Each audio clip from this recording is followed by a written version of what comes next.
तेरे दीद जिसके दीदार का इंतजार कर रहे हैं। वाह वाह वाह वाह। तेरे दीद जिसका दीदार करने का इंतजार कर रहे हैं, उसको आने में भी थोड़ा वक्त है भाई। हाँ भाई साहब, थोड़ा इंतजार कीजिए। वो क्या है ना, जेठानी जी की पहली होली है तो ऐसी थोड़ी ना आ जाएंगी। थोड़ा सजना, थोड़ा संवरना भी बनता है। एग्जैक्टली। तुम्हारी जेठानी जी नहीं आएंगी।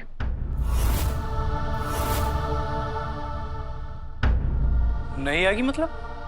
क्योंकि मासा ने शर्त रखी है, अगर वसु इस होली में आएगी तो मासा आज होली में शामिल नहीं होगी। यार समझ नहीं आ रहा है मासा चाहती क्या है यार। पता नहीं यार वसु के कितने टेस्ट लेंगी। अरे चौहान है, उसकी होली है, घर के हर मेंबर का हक है उस पे। और मासा चाहे माने या ना माने, वसु इस घर की मेंबर है। और वो नहीं मानती तो मैं जाके बात करता हूँ उनसे। नहीं अभी रुक जाओ। अभी कल चंद्रिका ने जो भी कहा वो गुस्से में आकर कहा। अरे भाई, तुम्हारी मासा से ज्यादा रीत रिवाज इस घर में कोई नहीं मानता। देखना वो जरूर आएगी और घर की बड़ी बहू की पहली होली धूमधाम से मनेगी। अच्छा दिव्या, एक काम करो, तुम वसु की पहली होली के लिए नेक तैयार करके लेकर आओ। सास की जगह इस बार ससुर जी अपनी बहू का लाड करेंगे। जी पापा साहब। मैं भी दिव्या जी के साथ जाता हूँ।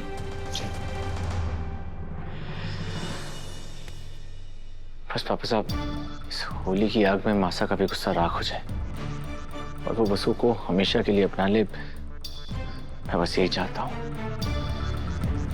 ऐसा ही होगा बेटा, चिंता मत करो।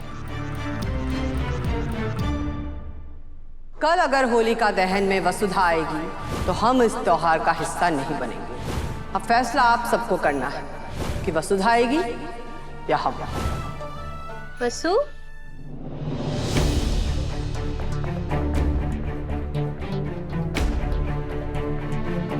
ससुराल से तेरी पहली होली का नेक कल शाम को यही पहन कर आना तुझे।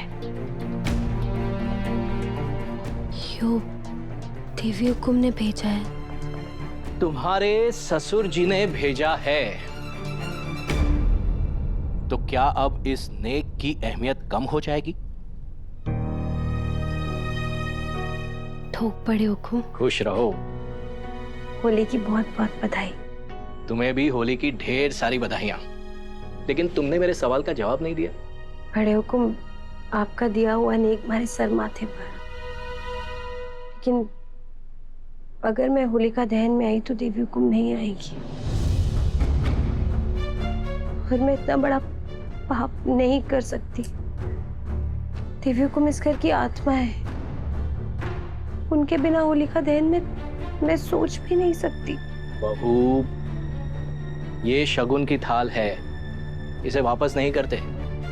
और रही बात तुम्हारी देवी हुकुम की, तो घर के रीत रिवाज कैसे निभाते हैं वो तुम्हारी देवी हुकुम से तो सीखते आए हैं हम इतने सालों से। चिंता मत करो, वो होलिका दहन में जरूर आएगी और मेरी पत्नी और मेरी बड़ी बहू साथ में मिलकर पूरे परिवार के साथ होली का त्योहार मनाएंगे। अब ये उदासी छोड़ो और अपने ससुर जी के लिए थोड़ा सा मुस्कुरा दो। ये हुई ना बात। अल्लाह भाई।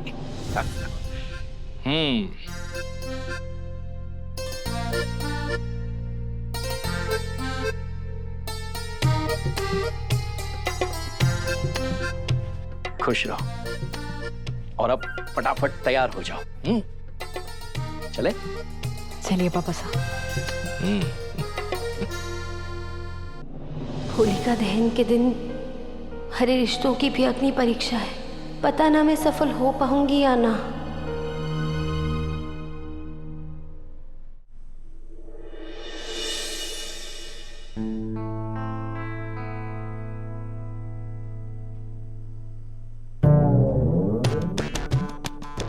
आज एक दिन भाभी साहब हमारे पर दया करती, कम से कम आज के दिन तो सजने देती।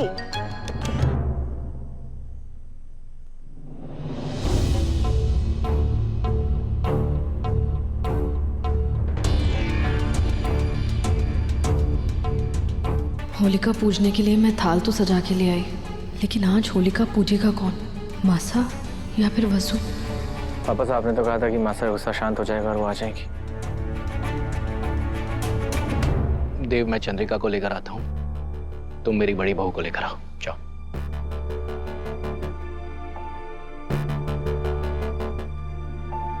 दिव्या जी, आई होप मासा कल की बात भूल के आज वसु के साथ होली मनाए।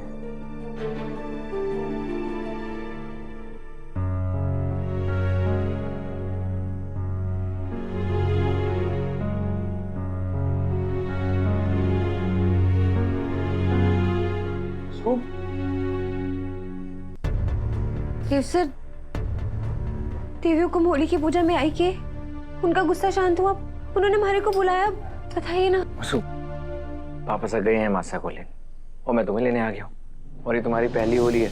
होली का माता को नारियल तुम ही तो अर्पण करोगी और तुम होके तैयार नहीं हुई हो। चलो जल्दी से रेडी हो जाओ। नहीं, मैं बिना देवी हुकुम के आदेश के ये सब नहीं कर सकती।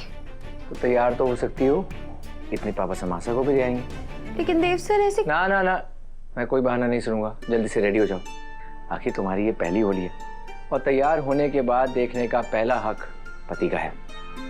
तो जल्दी से तैयार हो जाओ, मैं बाहर वेट कर रहा हूँ।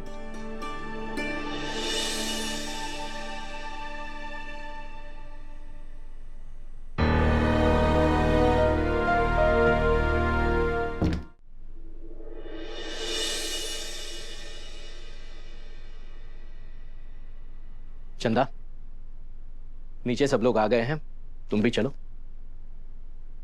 वसुधा आ गई? देव उसे बुलाने गया है। चंदा, अगर तुम्हारी स्वीकृति होगी तो वसु तुम्हारी बात कभी नहीं टालेगी। और मुझे यह भी यकीन है कि हमारे घर और परिवार की रीत को पूरी करने के लिए कभी तुम भी नहीं चूकोगी। तुम होलिका माँ की पूजा पूरी करोगी, उसके बाद ही वसु पवित्र अग्नि में नारियल अर्पित करेगी और तब जाकर हमारे घर की बड़ी बहू की पहली होली पूरी होगी। चलो चंदा, हमारे परिवार की रीत पूरी करते हैं, आओ। लेकिन सार, जब हम वसुधा को अपनी बड़ी बहू मानते ही नहीं हैं, तो रीत पूरी करने का क्या मतलब? आपको रीत निभानी है तो आप निभा सकते हैं, पर हमसे कोई उम्मीद मत रखिएगा। लेकिन चंदा, देव की खुशी के लिए भी क्या तुम ये रीत पूरी नहीं करोगे? आज तुम्हें यूं देखकर किसी की याद आ गई चंदा। कई साल पहले जिस जगह पर वसु आज खड़ी है, उस जगह पर तुम खड़ी थी, और जिस जगह पर तुम खड़ी हो उस जगह पर कोई और खड़ा था। और उस वक्त तुम पर क्या बीती थी वो हम दोनों अच्छी तरह से जानते हैं। हम उस लड़की के साथ कोई त्योहार नहीं मनाएंगे साहब, बस।